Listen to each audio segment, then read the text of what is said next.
Hey everyone, welcome back to my channel.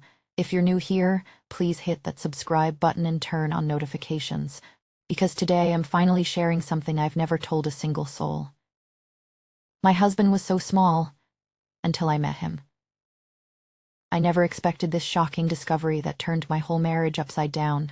It started so innocently, but it became the most intense, mindle-bowing secret of my life.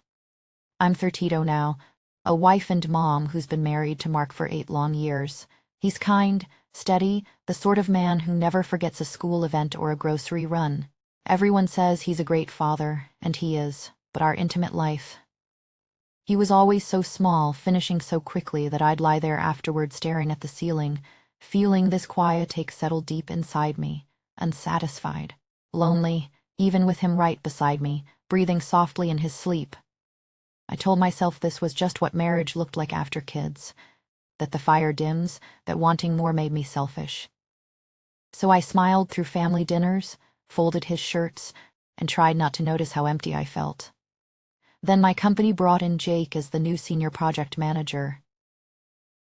He was assigned as my direct supervisor, tall, confident, moving through the office like he owned the air around him. He always carried this faint scent of sandalwood and fresh coffee, warm and masculine, the kind that lingered even after he'd walked past my desk. From the very first team meeting, something shifted inside me. Our eyes met across the wide conference table, just for a second.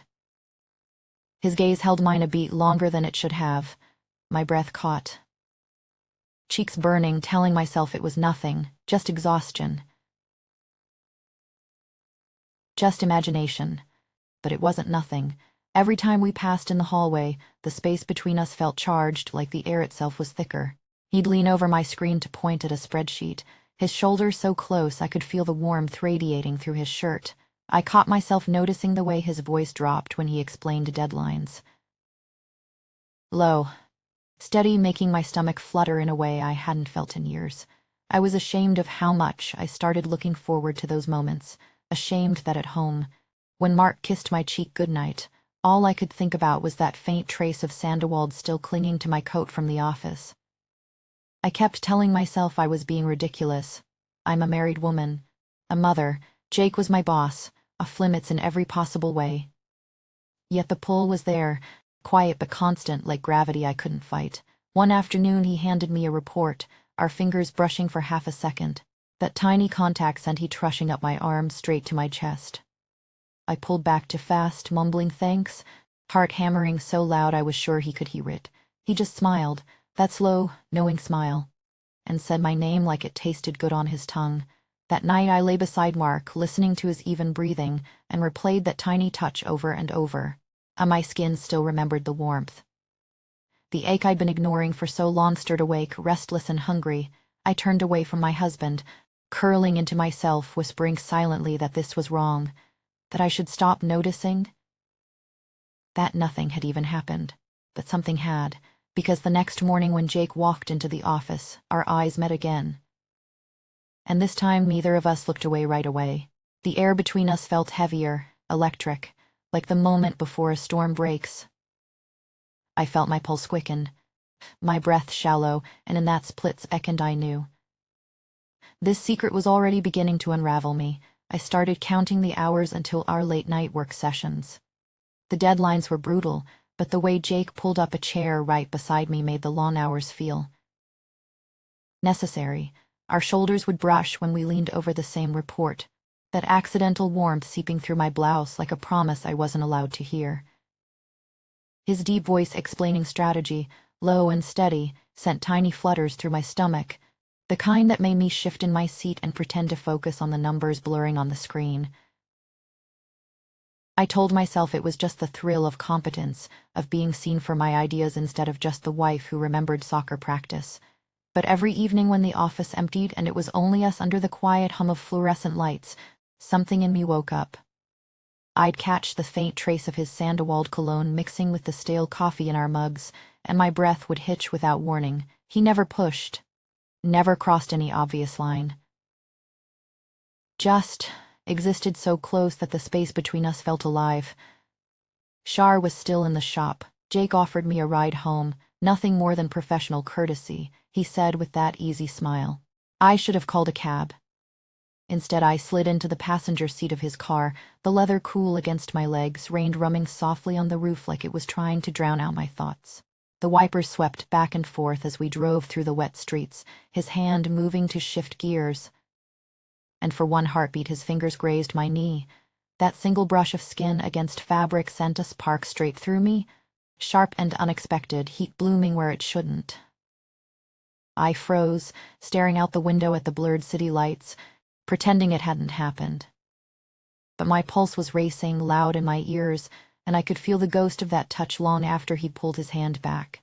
The car smelled like him, warm and masculine, wrapping around me in the small space. When he dropped me off, our eyes met for a second to long under the porch light. See you tomorrow, he murmured, voice softer than usual. I nodded, legs unsteady as I walked inside. That night I lay in bed next to Mark, his breathing slow and even in sleep.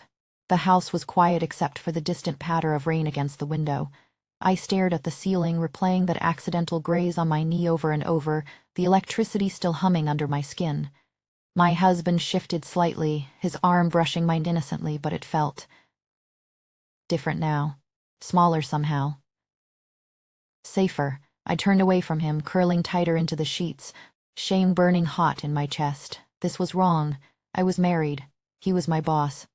Yet my mind kept drifting back to the car, to the way the air had thickened around us, to the quiet hunger stirring low in my belly.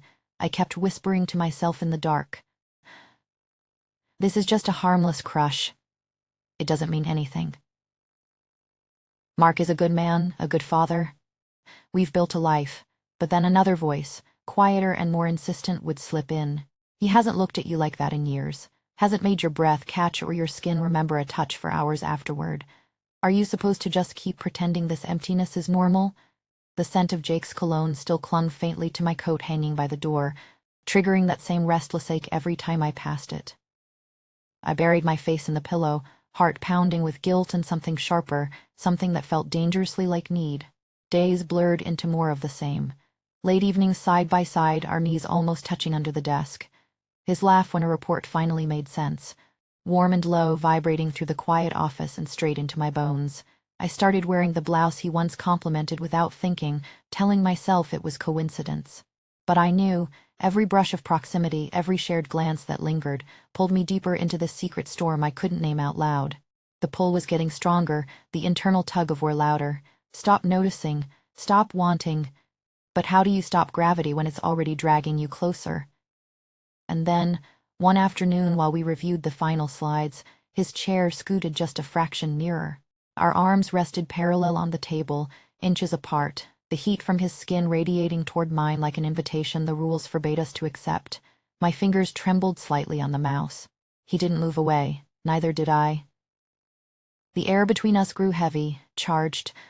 Waiting, the retreat came faster than I expected. 3 days at that lakeside hotel, the kind where the water laps gently against the dock and the air carries the faint scent of pine and distant rain. Our teamed inners stretched long into the evening, wine flowing freely from those heavy glasses that caught the candlelight just right. Laughter echoed around the table, but my eyes kept finding Jake across from me. His smile easy, his gaze holding mine a second longer each time. By the second night, most of the others had drifted off to their rooms or the bar inside.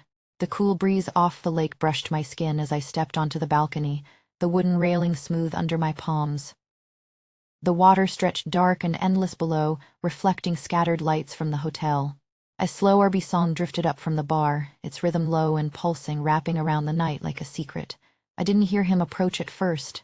Then his voice, quiet and close. You deserve to feel wanted. The words hung there, simple and devastating. I turned, and he was right there, the heat from his body cutting through the chill air. My breath caught, the kind of catch that makes the world tilt just a little. He wasn't touching me yet, but the space between us felt alive. Electric, pulling like an invisible current I couldn't fight. His strong hands found my waist, drawing me in slowly, deliberately. The fabric of my dress whispered against his shirt as our bodies aligned, close enough that I could feel the steady rise and fall of his chest. When his lips met mine, everything else vanished: the lake, the music, the guilt that had been whispering in my ear for weeks. It was a kiss that tasted of red wine and forbidden hunger, deepened unhurried at first, then building with a need that made my knees weaken. My fingers curling into his shirt, the world narrowing to the warmth of his mouth and the way his breath mingled with mine. We didn't stop there. The balcony door clicked shut behind us as we moved to his room down the hall, the corridor empty and silent except for our hurried steps. Inside, the lamp cast a soft glow over the bed, and when he pulled me closer again, the discovery hit me like a wave. He was different, thick, long, powerful in ways that made my mind reel, in ways my husband had never been. The contrast flooded through me, sharpened, undeniable, awakening sensations I thought had faded long ago. Heat pooled low, spreading through me as his hands explored with confident, knowing touches that left trails of fire on my skin through the thin layers separating us. I told myself this was just once. I single-stole a night to remember what it felt like to be truly seen, truly craved. Mark would never know. He was safe at home with the kids, our life steady and predictable. I deserved this Alevines. This rush that made every nerve sing. Didn't I? The justification wrapped around my thoughts like a warm blanket, drowning out the warnings.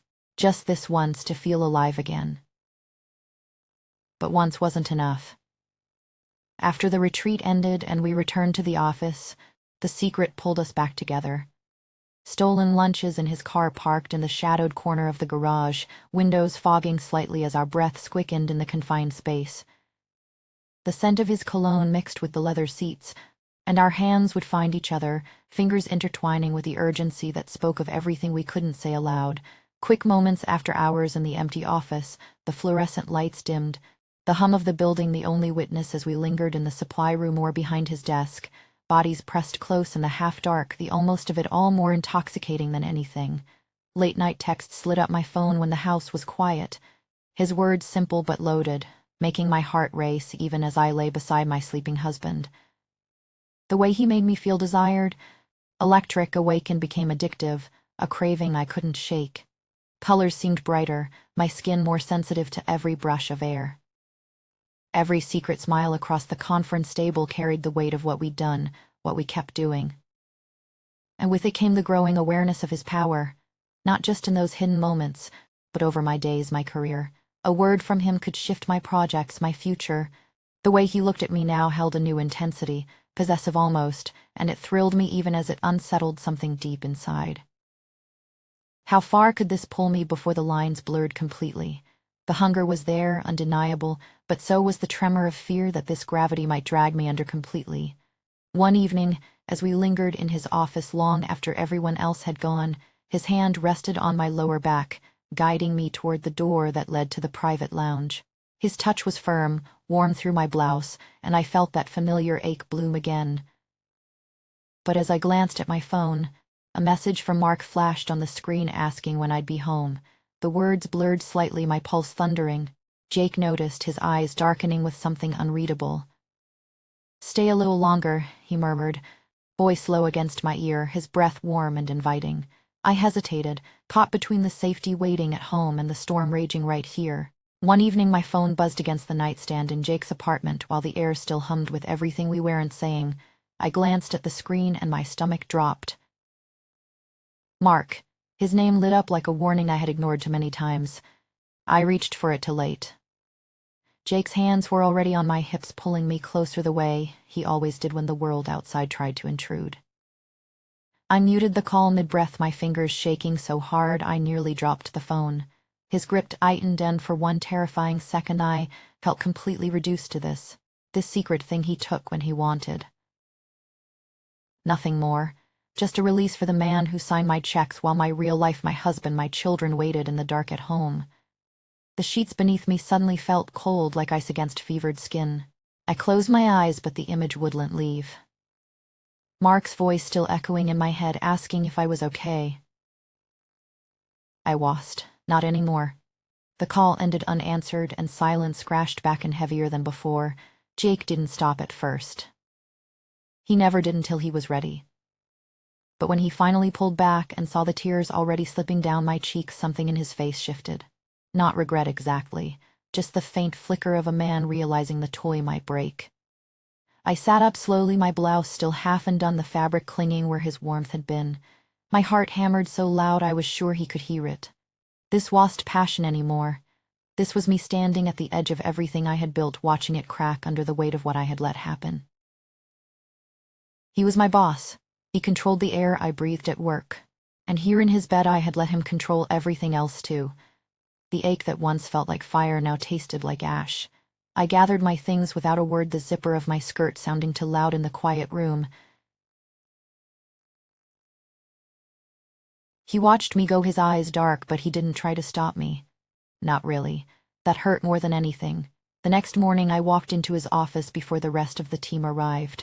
My hands were ice cold despite the spring warmth outside. I told him it had to end. No more stolen moments. No more pretending this was harmless. My voice cracked on the last word, but I forced it out anyway. He leaned back in his chair, that same confident smile playing at the corner of his mouth, like he expected me to change my mind any second. But I didn't. I turned and left before the tears could start again. The drive home blurred through the windshield. Tears streamed down my face so fast I had to pull over twice. The emptiness settled in my chest like a stone. Part of me still craved that rush, that feeling of being wanted so fiercely it made the rest of the world disappear. Yet I knew the cost now. It was too high. My marriage, my children, my own fragile peace. They hung in the balance every single time I chose him. I was back to my small, safe life with Mark. The one where touches were gentle and familiar. Where nights were quiet and predictable. And every evening as I lay beside my husband listening to his even breathing, I wondered if I would ever feel truly satisfied again, or if that hunger would just keep whispering in the dark forever.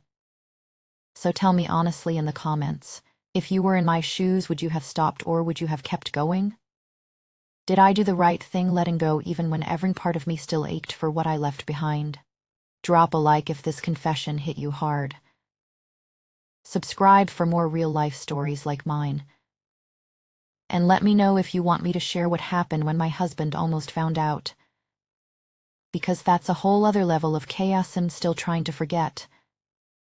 See you in the next video, babe.